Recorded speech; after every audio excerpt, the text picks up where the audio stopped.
What's up, everybody? It's the Tabletop Tyrant, and today we're going to be diving into the Chaos Warriors lore, unit profile, and how I implement them on the tabletop. So, kind of breaking into why I do these a little bit. I play a few games. I play a few games against a couple different people, new and returning players, and a lot of times it's not uncommon for both of us to kind of get something mixed up or misconstrued, or even like the musician used to do a free reform. Some people, we still remember that, and it's been a while for a long time. These videos are for the new and the returning player to clarify any rules that maybe be misremembered or forgotten, and that way when I break this unit down, we come into it with a fresh perspective of knowing all the information at hand. So I'm going to break it down in the lore because the lore is freaking beautiful, why not? And then I'm going to go into the special rules, and then I'm going to go into how I would implement it on the tabletop and some of its pros and cons when I implement these units. Warriors of Chaos as of right now are fairly unloved. A lot of people don't really take them, and I think that could change. I think that they're a hidden gem in a lot of ways, and I think that they're very they could be situational, but I think there's a couple good ways to take them, and we're going to talk about that. But first, let's move on to the lore. A Chaos Warrior is a harbinger of destruction, embodying the wrath and ambition of their dark gods. They stride across the battlefield, a towering figure clad in twisted metal, their presence a blight upon the land. Each swing of their blade sends a message: mercy is a forgotten concept. In the cold night, under a sky devoid of warmth, they find solace in the chaos of conflict. Their laughter is the echo of madness, mingling with the cries of the fallen. Loyalty lies only with the blooded companions who share their insatiable thirst for annihilation. To a Chaos Warrior, victory is not just an objective, it's a sacred right, a testament to their unyielding strength. Driven by fury and unquenchable desire for power, they march ever onward, leaving nothing but ruin in their wake. In the eyes of the innocent, they are monsters. In the eyes of the damned, they are champions of a relentless and brutal fate. Such is the nature of a Chaos Warrior, an eternal instrument of chaos, wielded by the darkest of powers. So now that we got the lore fixed out, let's kind of go into the special rules. Now, if you don't mind, I'd like to break it here and say, hey, if you could like, share, and subscribe to this video, that would be outstanding, and I would greatly appreciate it. Boom! Hope you guys like that. Now, as of normal, I make these cards. I make them so it's easy for us to do it, and I will bounce out here for a second, take your screenshot, and I'll be back in 3, 2, 1. Boom! Alright, now I'm going to need my readers for this one. I'm getting a little bit up there, everybody. My eyes aren't what they used to be. So let's kind of get in and dive into the nitty gritty of this. So when we look at a Chaos Warrior, one thing they're really good at having is that weapon skill and initiative, man. They are freaking top notch. And a big advantage that they have is that initiative 4. When they're initiative 4, what that means? It means if someone with great weapons charges you, they'll be at initiative 4 as well, which means you'll get a chance to swing at the exact same time as them. Now, there's also stuff they can do to boost their initiative, like if they took Sinesh, they could boost their initiative by 1 for the first round of combat, giving them that hit first, but anyways, we'll dive into that in a little bit. Their movement 4, ballistic skill 3, which doesn't really come into anything because they can't shoot. Strength, toughness 4, which is really nice. You'll be wounding some things on 3s. They have 1 wound and 1 attack, but 2 on the champion, coming in at leadership 8. Now, 13 points of pop. Hand weapon and shield is not anything to clown on. Now, when we move into this, the troop type for these guys is heavy infantry, and as we discussed before in the Forsaken video, they can be 4 wide and they don't suffer any penalty or modifier when they're flanked or reared by a unit strength of under 10.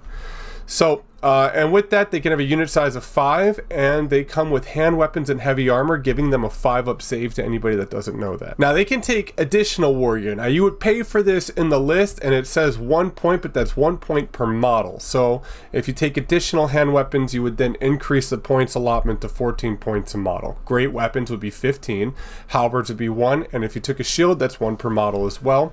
So, you could easily rack up a halberd and shield that would be 2 points a model, making them 15 points. Now, let's talk about what they do. An additional hand weapon gives you +1 attack, and it requires 2 hands, so you will not use the shield in close combat, but you can carry a shield to combat, giving you a 4-up save against shooting and stuff. Great weapons are strength +2, so you'd be strength 6, AP -2, so anything with heavy armor, no armor save, and armor bane 1, meaning on a roll of a 6 you negate that person's armor save. It has 2 hands, so again you're not using the shield, and strikes last. Halberds are 1 point and they're +1 to your strength. AP -1, armor bane 1, requires 2 hands. This does not strike last and it puts you at strength 5. Now finally, you got shields. Again, that just adds one to your armor save. You can take it with a hand weapon and shield where you would still get that 4-up in combat. Now, Marks of Chaos are really interesting. They come stock with the Mark of Undivided, allowing them to reroll any failed fear, panic, or terror tests, which is pretty decent for the fact that you don't have to pay for it. But if you decide that you want to go God specific, or maybe you're running that list with Harbingers of the Apocalypse or Ravengers of the Apocalypse or whatever the heck it's called, and you want to give this a mark because your general took a mark, okay. Mark of Corn gives you Frenzy. Now Frenzy is an additional attack, so if you take that additional hand weapon, 3 attacks base on a unit, nice, 4 on the champion. However, if you can charge, you must charge. So with that being said, you can roll a 6, the best on the dice roll, making the movement 10, so you have a 10-inch charge range, and people are going to exploit that and try to bait you, so keep an eye on that. And then on top of it too,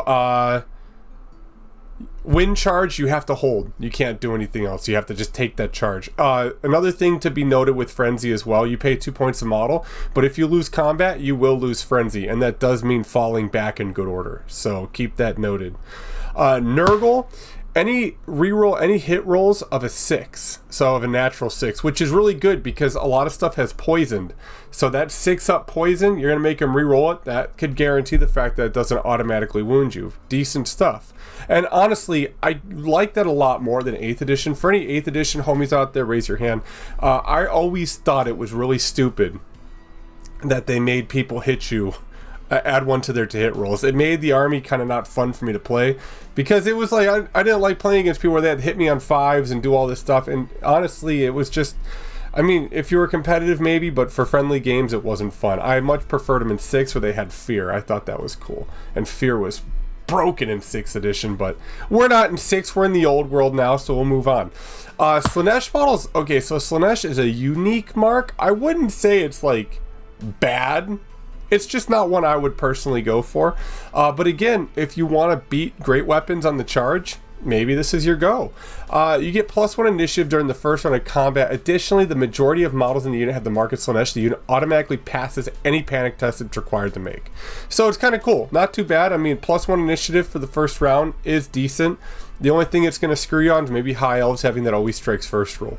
So models with the mark of Tzeentch will have flaming attacks and magic resistance, meaning if you're going up against something like trolls with a regen save, those flaming attacks will not give it a regen. Now, in addition, if a wizard with the mark of Tzeentch joins the unit of a unit strength of 10 or more, so 10 models in this unit, or 5 Chaos Knights for that point, they may apply a +1 modifier to their casting roll should they leave the unit for any reason. Or should the unit rank strength fall below 10, he loses his benefit. But pretty decent if you want to go all magic or all Tzeentch. I would definitely do that. For my buddy who plays Tzeentch, definitely something to look into here. Champions, musicians, and standard bearers are each 6 points. Now, a champion's an upgrade that you can do to the unit. It normally increases a characteristic. In this case, the attack goes up by 1. And you can do things like some of them allow you to add magical items, and some actually have access to special war gear. Example, the Chaos Dwarves can take Nefata bombs or a handgun, which is pretty cool.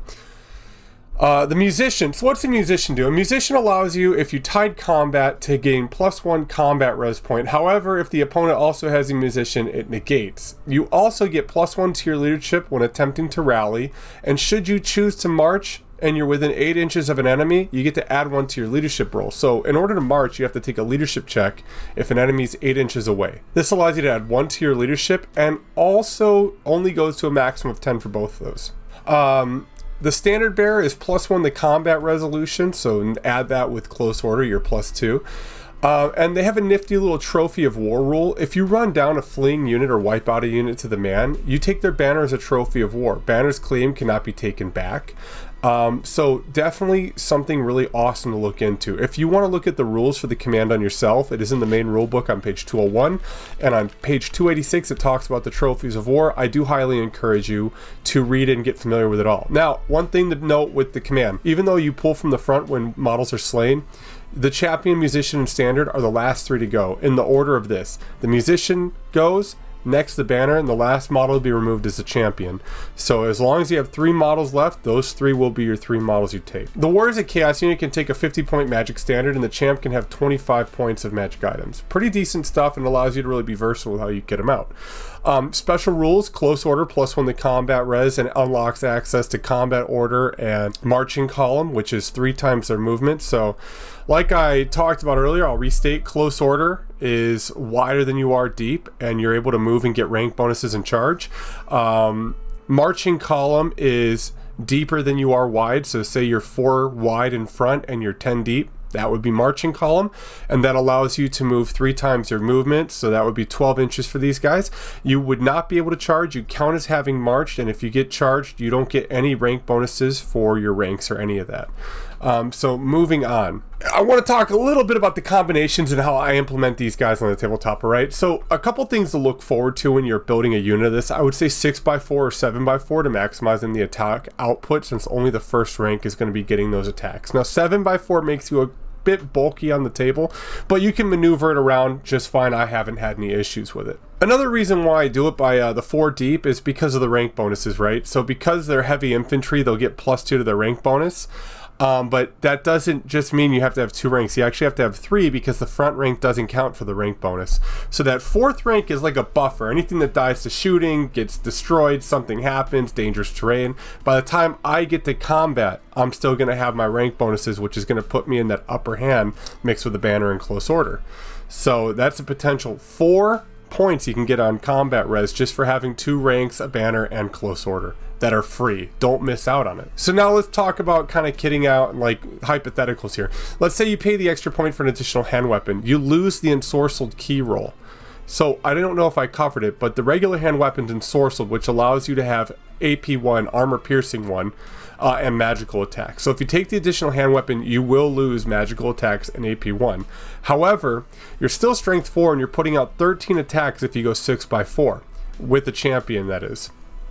Now, let's say you stack a Mark of Corn on that. Well, now your damage output with a champion and 6 models in the front is 21 attacks just from the front rank at weapon skill 5 and strength 4. If you throw these into Empire, you throw them into High Elves with their toughness 3, your weapon skill for the most part is going to be trumping. You'll be hitting on 3s, if not 4s, and you'll be wounding on 3s, if not 4s, on most infantry items, which is pretty awesome. And because these guys are an infantry unit, they can't be countercharged by cavalry. So if you declare a charge into cav, they can't countercharge you, which is nice. They won't count as having charged you.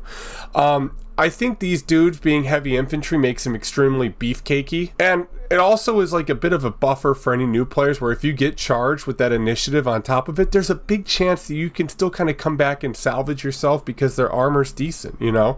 I do think that the weapon options make it super effective, and in a way, we're going to talk about it right now.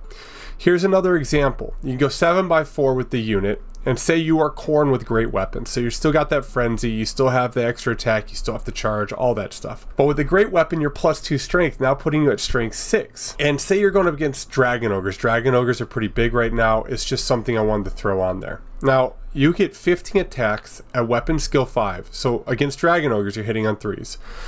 Strength 6, which means you're wounding on 3s. Your AP2 base, meaning they won't get their heavy armor if they paid for the heavy armor save.